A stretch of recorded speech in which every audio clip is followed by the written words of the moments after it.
One of the most unique minds around Canadian football has to be Duane Forde. We could talk forever. There's so many places I want to go, but first and foremost, expansion seems to be at the forefront of the conversation around the league right now. I'm curious your take on this from multiple perspectives, but can you see this happening in the near future or even the long future? Yeah, I mean, I guess we would have to define near, but yeah, it is something that I have always thought that is the destiny of the Canadian Football League, is to have a team on the East Coast, to be 10 teams, to be set up as 5 West and 5 East.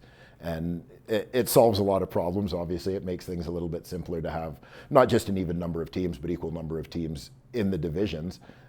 We know the hurdles. They've been talked about many times. Your first choice in any city in Canada as far as a CFL team is to have local ownership. And population-wise, maybe there aren't quite as many options in Atlantic Canada for that to happen, that you may have to consider other options. And obviously the building of a stadium, that we know that's not something that is easily agreed on in any municipality, and has been talked about for a long time on the East Coast. But in terms of the possibility of getting it done, it is something that, you know, as a fan of this league, as a follower, as someone who's somewhat invested in this league, something that I definitely hope would happen somewhere in the future and believe will happen. There seemed to be some positive momentum pre-pandemic with Schooner Sports and Entertainment, potentially the Atlantic Schooners and that conditional $20 million from the city of Halifax. But that's seemingly all gone away. I think Mayor Mike Savage is singing a bit of a more positive tune about it, but it seems like anything with Schooner Sports and Entertainment is on hold right now, at least according to the Commissioner, Randy Ambrosi. So you got to go out and find a whole new ownership group, and as you alluded to, you got to get a stadium built somehow. Yeah. Those are obviously 2 major hurdles. It's great that the league has all this energy and wants to do it and wants to stop talking about it. Yeah. And I agree with you, we need to define the near future or what that could be, but it seems like there's an even bigger road to go here than there was before the pandemic. But why should the league be positive, or the fans be upbeat about the possibility? Yeah, I think you have a fan base there that, well, sometimes people talk about, if we focus on Halifax specifically, is seemingly the most likely destination for a team. I know Moncton gets talked about as well, and there are obviously positives to that. But some people talk about Halifax as maybe more of an event city than a sports city, like a city with a permanent team. But my sense is that in Atlantic Canada, you could have a team that becomes the region's team, much like the Saskatchewan Roughriders are sort of this team based in Regina that the whole province travels to support. I think you could have the same kind of dynamic in Atlantic Canada. And I think there are a lot of football fans out there, and I think a growing football fan base in that part of the country that is hungry to have CFL football. If we get to that point, let's say hypothetical world, 5-5. I know you have some very intriguing ideas for the schedule and the playoff format. How could those benefit the league overall, and what are those ideas? Yeah, I mean, I have long been very vocal about the fact that I haven't been a big fan of the league's playoff format, and in a 9-team league that we insist on dividing into East and West for the playoffs, when sometimes there are imbalances between the divisions that you can have. I mean, you could quite honestly have a 5th place team in the West that's even better than the 2nd place team, has a better record than the 2nd place team in the East, but nonetheless ends up out of the playoffs. And the way things have worked out with the crossover doesn't necessarily solve the issues when you kind of do the math on it, that we so often, when you end up looking at it, you realize that the 4th place team, again, the way things have been in recent years where the West has been the stronger of the 2 divisions, quite often that 4th place team in the West, if they make the playoffs via the crossover, if you look at it as a bracket, technically their path to the Grey Cup is easier than that of the 3rd or even the 2nd place team in their own division. So there's a bit of an inherent flaw in the way that the crossover is set up. And so I'm not necessarily a huge fan of that. Now, the biggest argument for me against the division-based playoff format that we've always had in this league has been that the schedule hasn't been division-based, which it has become more so post-COVID, right? We haven't had the home and home between every team that the way the schedule used to be. So I am a little more comfortable with the division-based playoff when you have more of an imbalanced schedule where your schedule is heavy within your own division. But yeah, I mean, you look historically for a lot of years, whether you're an East team or a West team, by the time you play everybody twice and then make up the remaining games within your own division, if you're a West team with 5 teams or an East team with 4 teams, your schedule involves 10 games against West opponents and 8 games against East opponents, whether you're East or West. Everybody's playing the same schedule. So then why would the playoff format be division or conference based? It doesn't make sense. So as I said, that's been partly resolved by the schedule. You get to 10 teams, it all becomes a little bit easier, I think, to do division-based playoff format and to do a very much division-based schedule. And you know, in terms of I have thought it through, and you know, in terms of my model, what I would do is play. If you had 5 and 5, is go 12 games within your division, 6 games against the other division. So you play everybody in your division 3 times. 2 of the teams, you're going to play them at home twice, on the road once, and flip-flop that for the other 2. That would alternate every year as to who has the 2 home games. And then your remaining 6 games, you play each of the 5 teams in the other division once, with the 6th game or 6th opponent being determined by strength of schedule from previous season standings. 1 plays 1, 2 plays 2, 3 plays 3, and so on for your 6th non-conference game, non-division game, your 18th game overall. That seems Problem simple. solved. Problem Let's just solved. get a team out in Atlantic Canada. That's all we got to away do. We go. Just make it happen. I know you always have lots of ideas around football in this league, but one that I think is the most intriguing that you and I have talked about recently is CFL free agency. Hate it. And the way that it's set up. Go. Yeah. For me, there's too much player movement, and it's too easy. But to go back a step further, the biggest issue for me is that complete unrestricted free agency isn't what I would call congruent with a league that has a salary cap system, right? When you look at a salary cap system, you know, sort of elements of making that work are player recruitment, player development, player retention. That works with a salary cap because there's some control of salaries, and you're developing from within, you're avoiding a lot of bidding wars and so on, and not trying to take free agency away from the players by any stretch. But you look around the world, I don't think there's another league in professional sports that has a salary cap system where some element of their free agency isn't restricted. It has to be. That's what works. And so I think when you look right now at the way salaries are escalating, and yeah, I get the positives of that. Trust me, as a former player, I was a guy who played in an era where literally from year 2 through year 12 of my career, I played for the same base salary. So I believe me, I'm not against seeing the players in the Canadian Football League make a little bit more money. But at the same time, I think for this league to work, when teams develop players, they should be in a better position to keep those players as opposed to spending 2 or 3 years developing guys just to have them go and play somewhere else because there's no right to match or there's no compensation in free agency that guys can just move on.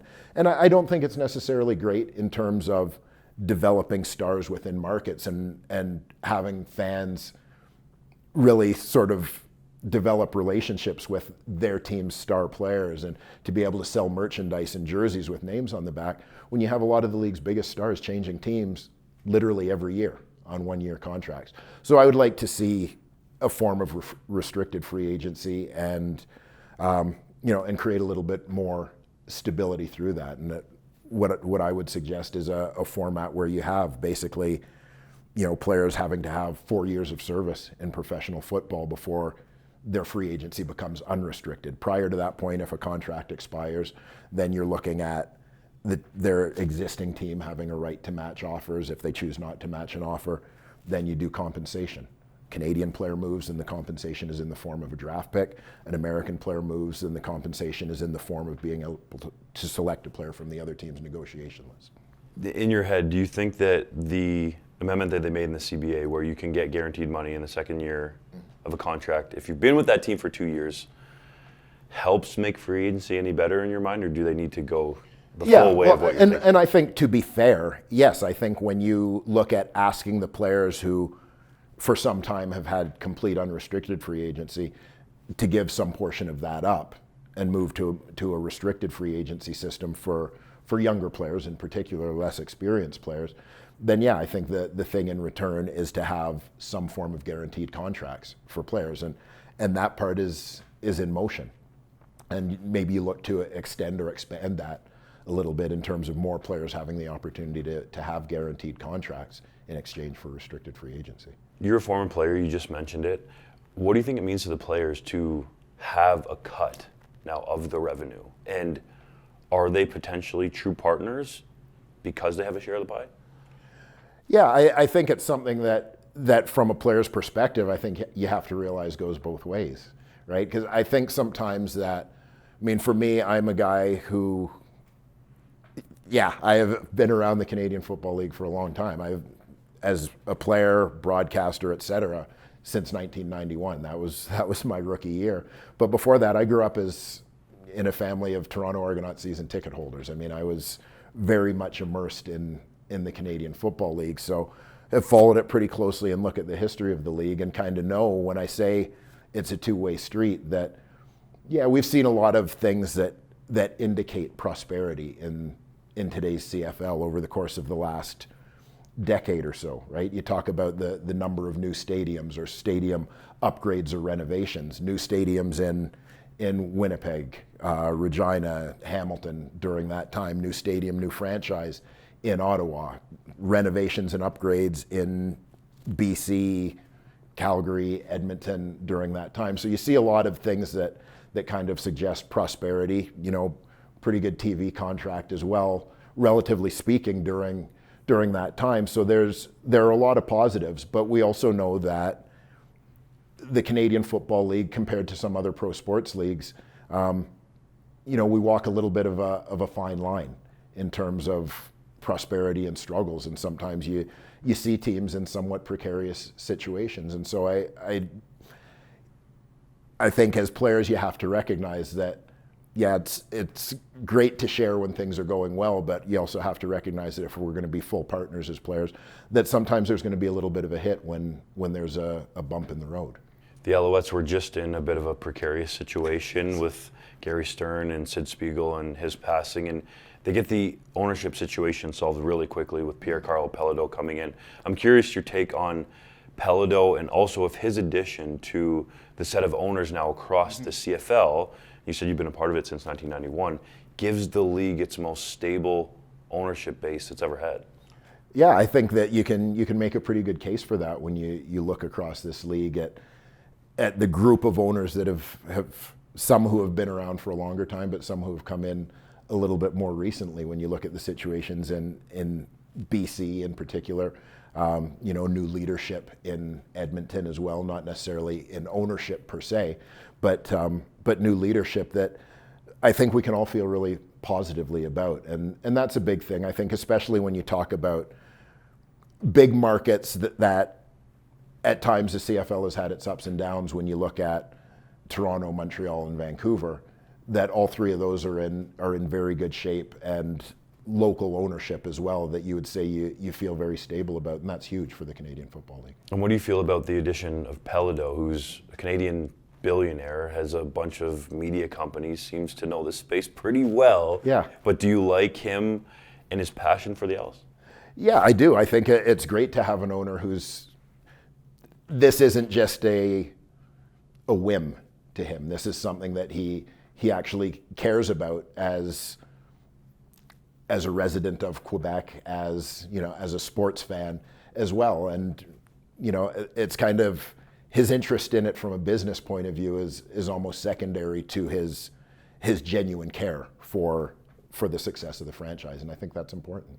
The CFL has changed a lot of rules recently to try to increase scoring.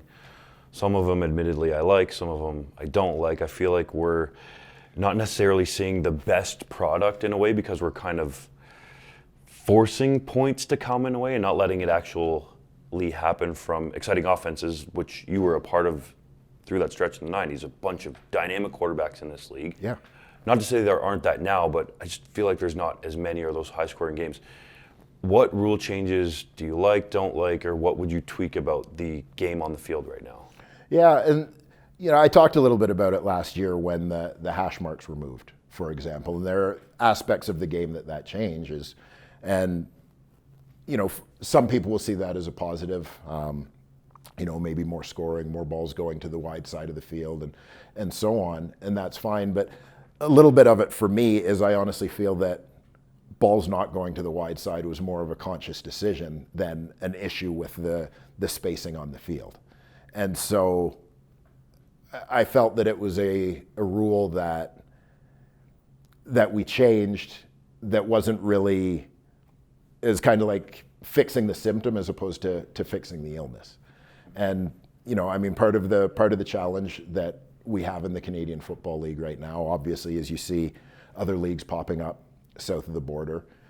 You have seen, quite frankly, the National Football League's offensive schemes have changed in a way that mimics things that we've done in the Canadian Football League for a long time. And what that means is that quarterbacks who have always been of great value up here, given their skill sets, given their mobility, maybe guys who aren't as big, but guys who can move, where their ability to move around is as important as their ability to throw the football, that a lot of quarterbacks that a generation ago would have been in the Canadian Football League and would have been ignored by the NFL because they weren't your classic pocket passers. Well, we're seeing those kind of guys now as first round picks in the National Football League. But what it means is it becomes that much harder to find your elite Canadian Football League quarterbacks. And so, we have to do things to put ourselves in the best possible position, not just to find those guys, but also if the elite guys aren't as readily available, then we need to put ourselves in the best possible position to develop quarterbacks, because the nature of Canadian football is that it's very much a quarterback-driven game. And, so I think that there may be some things to be done with the tweaking of the salary cap to maybe make it more attractive for young quarterbacks to not just come up here as backups, but to stay here and have the time to develop. We've seen with quarterbacks, it's a process. You don't typically see first year, even second year quarterbacks come up here and have success right away. It takes a little bit of time, and financially there needs to be some incentive for those guys to be here instead of being in other American leagues, and also to stay here and to be patient and wait for their time to come. Look at Nathan Rourke. He spent a year largely behind the scenes. You and I maybe had an idea of what he was capable of, but I think he even blew that out of the water. But he has that year behind Mike Riley, soaks it in, learns, does really well, but he's in a little bit of a different position because he was Canadian and didn't have any other options, to your point about perhaps tweaking the salary cap. But could Rourke be a lesson for the rest of the teams in the league, or a way that you could develop these quarterbacks? And I'm saying that with Chad Kelly in mind too, thinking that he sat for a year, similar to Rourke, right? Started a game, played a little bit. Obviously, we know the plays he made in the Grey Cup.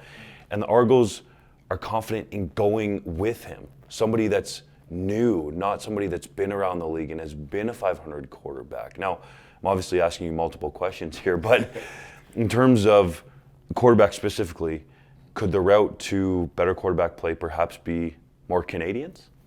I think that there is that potential. Obviously, you've got a wave. When you look across the league, we are developing better Canadians at literally every position. In past generations, it used to be, and I say this using sort of Division I football as a standard or as a measuring stick, taking absolutely nothing away from U Sports football, of which the level improves every year and produces remarkable players. But using the number of Canadians playing NCAA Division I football as a little bit of a measuring stick of guys where the Canadians are at the same level as the Americans. It used to be that most of the Canadians playing NCAA Division I football were offensive linemen, and then secondarily would be defensive linemen, as all you were getting was, I shouldn't say all you were getting, but primarily the people who were being recruited to play down there were getting recruited based on their size. And what you're seeing now is Canadian Division I players contributing to not just mid-major programs, but programs at all levels, the best programs in the country, as very significant players at literally every position and every skill position. And so, I think that what that means is that you've got a wave of Canadians coming who can play. You could have any position, including quarterback, be a Canadian position. And you're kind of seeing that wave at quarterback of more and more Canadians who are down there demonstrating that they can compete with the type of American players who are coming up here to play quarterback.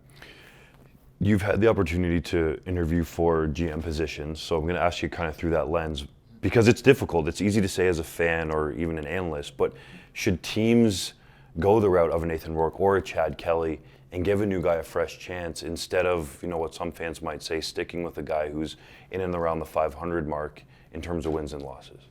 Yeah, one of the things that I have honestly come to believe about this league, as we talk about it as a quarterback-driven league, is I think that who you have coaching your quarterbacks is actually probably more important than who you have playing quarterback.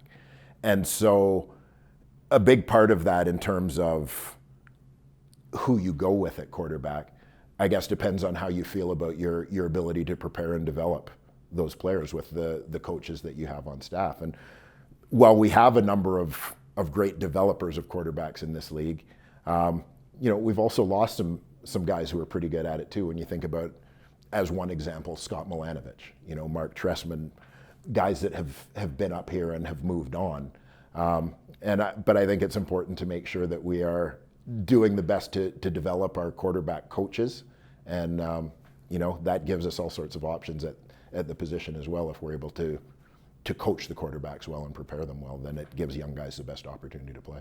You mentioned Milanovich, and he's been in the NFL for a little while now.